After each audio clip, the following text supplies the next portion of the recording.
Go through these outfits that I wore as a private equity fund manager, the outfits that I wore every day. Well, I tell y'all this quick update on the 80 unit apartment building that I told you we had under contract. Yeah, we walked away from it. And before you ask, no, I am not disappointed. This is the part of being a private equity fund manager that most people never talk about. Here's the thing with multifamily, you underwrite the deal before you ever get full access. Once the seller accepts your offer, then you enter due diligence, which is basically a full body x-ray of the property. We inspected each and every one of the 80 units in the 8 buildings. We found out some things that we would not have known. First of all, a few of the buildings had real structural issues and there was some major fire damage. But here's a real quick funny thing. The ceiling heights was way too low. Art, my partner, did not like that. And it led to the funniest argument between my partners because if you don't know, Noel he's 5'4". And Art was losing his mind over these ceiling heights. And Noel's like, it's not a big deal. I don't see the problem. They're having a healthy debate. And so I'm standing there silent. I couldn't get it out because I'm laughing in my head. I'm like, y'all arguing over this. Noel saying it's not a big deal.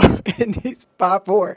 And it sounds like an episode of Curb Your Enthusiasm. But for real, all jokes aside, the construction budget came back almost $1 million higher than the original estimate. Plus, the fire damage was way worse than expected. And with Atlanta's permitting delays, the timeline of returns just didn't make sense anymore. So we walked away because the rule's simple. Never fall in love with the deal. Fall in love with protecting your investors and protecting your capital.